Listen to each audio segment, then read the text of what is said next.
اگر آخرت کا ہمیشہ کا امن چاہتے ہو تو یہاں ایمان لے کر آؤ، رب کی وحدانیت کا اقرار کرو، اس کو تسلیم کرو۔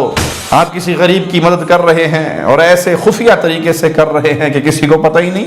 اگر آپ مانتی ہیں کہ سدا نہیں رہنا، جانا ہے ہم نے کہیں، پیش ہونا ہے مولا کے سامنے، تو مولا نے تو حساب لینا ہے۔ أَفَحَسِبْتُمْ أَنَّمَا خَلَقْنَاكُمْ عَبَثًا وَأَنَّكُمْ إِلَيْنَا لَا تُرْجَعُونَ۔ جن مسلمانوں کو اللہ توفیق دیتا ہے، ان کے پاس کفار آتے ہیں، ان کے اخلاق سے متاثر ہو جاتے ہیں، مسلمان ہو جاتے ہیں۔ تو اپنے کردار سے اسلام کی دعوت کو عام کریں کہ ان گناہوں کا ارتکاب کرنے والے جنت کی خوشبو کو نہیں پا سکیں گے، حالانکہ جنت کی خوشبو پھیلی ہوئی ہوگی، سال ہا سال اور میل ہا میل کی دوری سے وہ خوشبو آئے گی، لیکن کچھ گناہ ایسے ہیں جن گناہگاروں کے لیے وعید ہے کہ وہ جنت کی خوشبو سے محروم ہوں گے۔ ہر لمحہ قرآن اور سنت کا ترجمان، فضیلت الشیخ توصیف الرحمن۔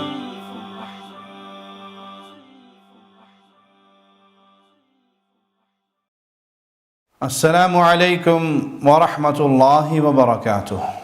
ان الحمد للہ نحمده ونستعینه ونستغفره ونعوذ باللہ من شرور انفسنا ومن سیئات اعمالنا، من يهده الله فلا مضل له ومن يضلل فلا هادي له، اشهد ان لا اله الا الله وحده لا شريك له واشهد ان محمدا عبده ورسوله، اما بعد۔ اہل ایمان اپنے رب کی رحمت سے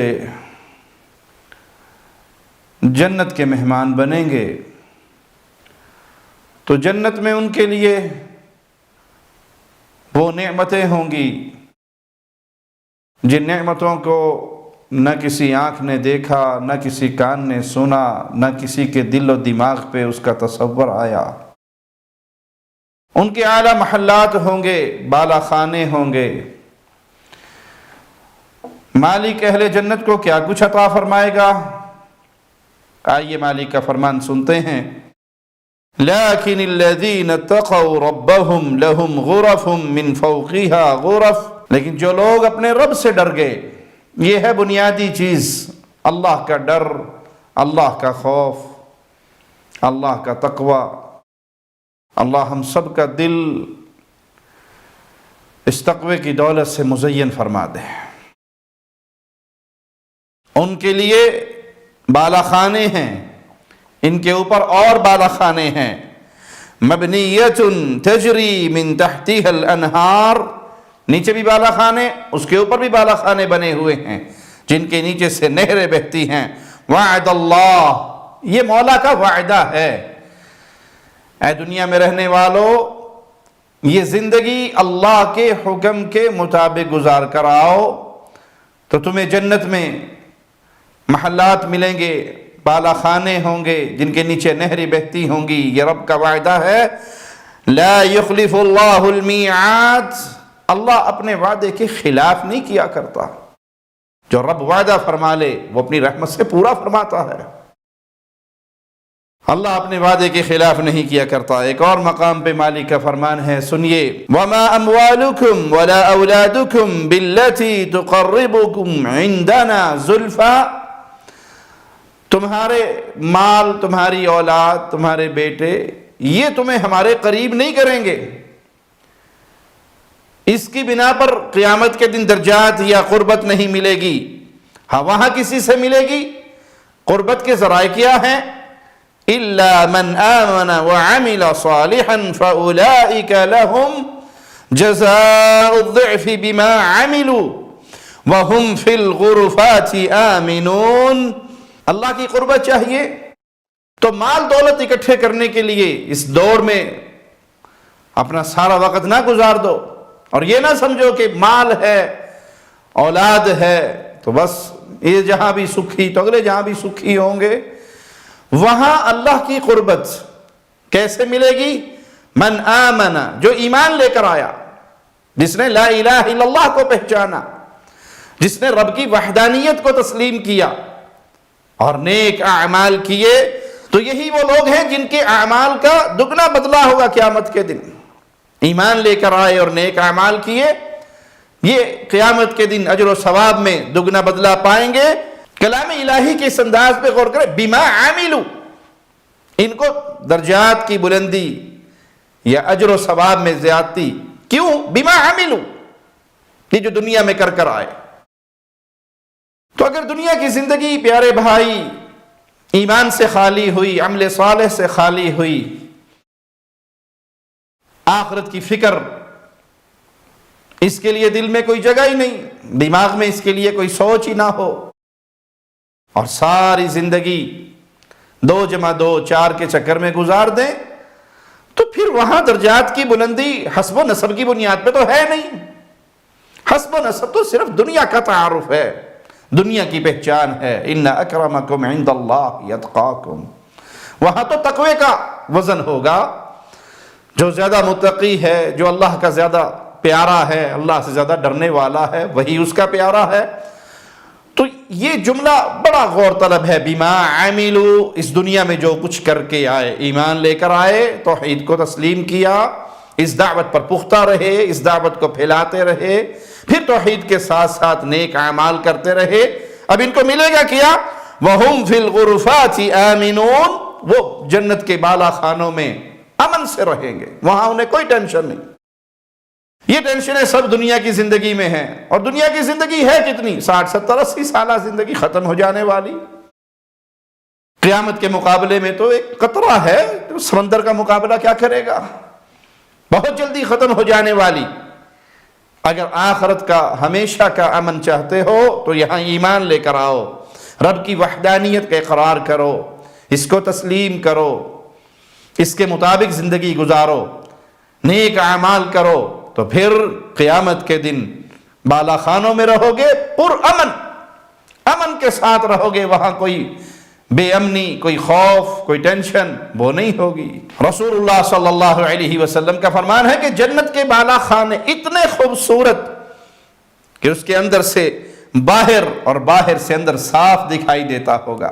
نبی کریم صلی اللہ علیہ وسلم کی ایک فرمان میں یہ بالا خانے ہیں کن کے لیے؟ وہ نیک اعمال کون سے ہیں جن کو جنت میں یہ بلند محلات ملیں گے؟ وہ جو لوگوں کو کھانا کھلاتے. یہ کھانا کھلانا بہت بڑی عبادت ہے. ہاں، نیت یہ ہو کہ میں اللہ کے لیے کھلا رہا ہوں. نیت ہر عمل کی بنیاد ہے. انما الاعمال بالنیات، عمل کھڑے ہی نیتوں کے اوپر ہے. نیت اللہ کو راضی کرنا ہوئی تو یہ چھوٹا سا عمل بھی آپ کو جنت کے بالا خانوں میں لے جائے گا. اور نیت پبلک کے اندر مشہوری، ریاکاری، دکھلاوا، شہرت، چرچا، واہ واہ، بلے بلے، مشہورییں، تو بڑے بڑے اعمال بھی برباد ہو جائیں گے. شہادت کا عمل کوئی چھوٹا عمل ہے، اگر شہرت مقصود ہو تو برباد ہو گیا. اور کھانا کھلانا مقصود یہ ہو کہ اللہ راضی ہو جائے. آپ کسی غریب کی مدد کر رہے ہیں اور ایسے خفیہ طریقے سے کر رہے ہیں کہ کسی کو پتہ ہی نہیں، خاموشی سے جاتے ہیں، اس کے گھر میں راشن پہنچا دیتے ہیں، اس کے اکاؤنٹ میں ماہانہ کچن کا خرچہ ڈال دیتے ہیں. کوئی نہیں جانتا، آپ جانتے ہیں، آپ کا اللہ جانتا ہے، یہ جس غریب کو دے رہے ہو وہ جانتا ہے. آپ کا یہ عمل آپ کو جنت کے بالا خانوں میں پہنچا دے گا. اور آپ ٹرک کے ٹرک بانٹ رہے ہیں، آٹے کے، گیہوں کے، اور مکمل چینلز آپ کو کور کر رہے ہیں، اخبارات میں آپ کی خبریں چھپ رہی ہیں، دنیا کے اندر آپ کو سخی سرور کے نام سے یاد کیا جائے. بڑا کھلا دسترخوان ہے جی، کسی کو انکار نہیں کرتا، بہت کچھ دیتا ہے، چلے جاؤ بس اس کے در پہ. اگر نیت کے اندر یہ فطور ہو تو بھائی، پیارے بھائی، پوری دنیا خرچ کر لو، قیامت کے دن اللہ کے ترازو میں مچھر کے پر کے برابر بھی اس کا وزن نہیں ہوگا. ہوا منصورہ، مٹی بنا کے اڑا دیا جائے گا. کیوں؟ نیت میں فراڈ تھا، نیت میں فساد تھا. اپنی نیت کی اصلاح کیا کریں ہر نیکی کرنے والا. تو کتنے چھوٹے سے عمل بیان ہوئے حدیث میں، جنت کے بالا خانوں تک پہنچنے کے، لوگوں کو کھانا کھلانے والا. اب لازمی نہیں کہ آپ 1000 بندے کو کھانا کھلائیں، آپ کی حیثیت ایک بندے کو روٹی کھلانا ہے، آپ ایک کو کھلا دیں. آپ کا یہ عمل بھی اگر نیت درست ہے، ایمان سلامت ہے، اللہ کی جنت میں پہنچا دے گا.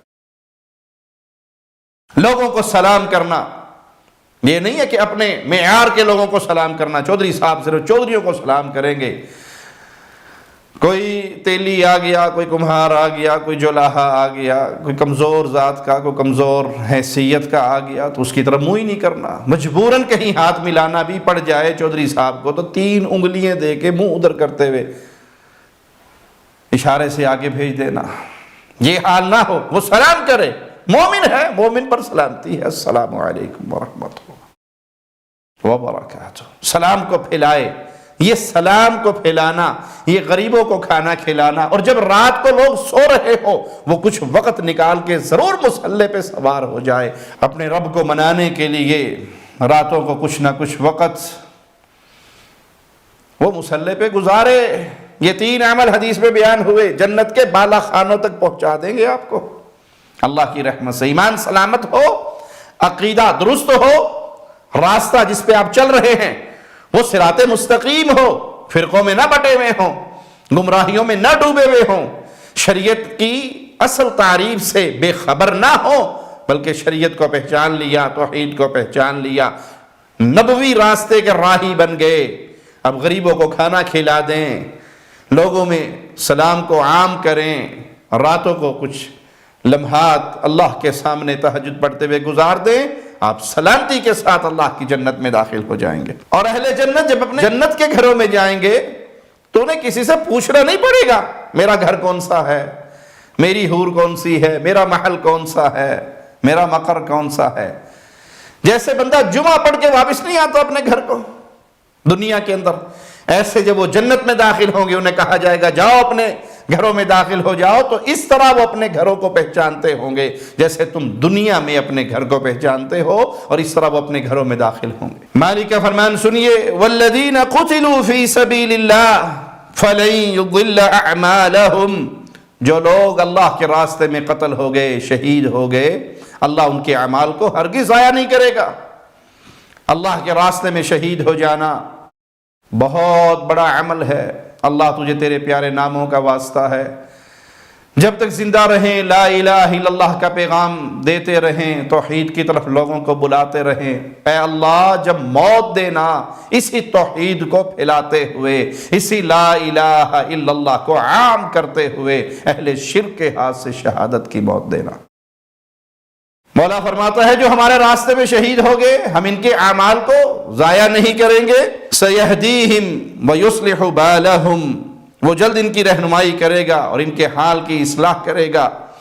وَيُدْخِلُهُمُ الْجَنَّةَ عَرَّفَهَا لَهُمْ، ان کو اس جنت میں داخل کر دے گا جس کی خوب پہچان ان کو کروا چکا ہے۔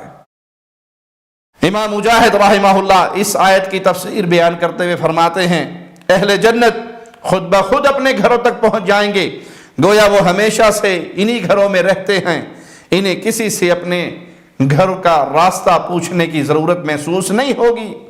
امام قرطبی رحمہ اللہ فرماتے ہیں جب اہل جنت جنت میں داخل ہو جائیں گے ان سے کہا جائے گا جاؤ اپنے گھروں کی طرف روانہ ہو جاؤ، تو وہ اپنے گھروں کی طرف ایسے روانہ ہوں گے جیسے کوئی نماز جمعہ پڑھنے کے بعد اپنے گھر کی طرف واپس لوٹتا ہے، انہیں گھر ڈھونڈنے نہیں پڑیں گے۔ اللہم اجعلنا منہم ومعاہم وفیہم، اے اللہ اپنی رحمت سے، اپنے فضل سے، اپنے کرم سے ہمیں بھی ان پیاروں میں شامل فرما دے جو تیری رحمت سے تیری جنتوں کے مہمان بنیں گے۔ نبی کریم صلی اللہ علیہ وسلم کا فرمان ہے، صحیح بخاری حدیث نمبر 6535، کہ جب اہل ایمان جہنم کی آگ سے بچ کر آگے نکل جائیں گے تو جنت اور جہنم کے درمیان ایک پل پہ ان کو روک لیا جائے گا جہاں انہیں ایک دوسرے کے مظالم کا بدلہ دیا جائے گا۔ پھر ان کے دل صاف ستھرے ہو جائیں گے، ایک دوسرے کے میل سے، بغض سے، کینہ حسد سے صاف ستھرے دل ہو جائیں گے، پھر انہیں جنت میں جانے کی اجازت مل جائے گی، جاؤ اپنے گھروں میں داخل ہو جاؤ۔ اس ذات کی قسم جس کے ہاتھ میں محمد صلی اللہ علیہ وسلم کی جان ہے، اہل جنت اپنے گھروں کو زیادہ اچھی طرح پہچانیں گے جس طرح وہ دنیا کے گھروں کو پہچانتے تھے، اس سے بھی زیادہ اچھی طرح اپنے جنت کے گھروں کو پہچانیں گے۔ جنت میں محلات تو ہوں گے، نعمتیں ہوں گی، جنت میں اہل جنت کو خیمے بھی ملیں گے۔ رسول اللہ صلی اللہ علیہ وسلم کا فرمان ہے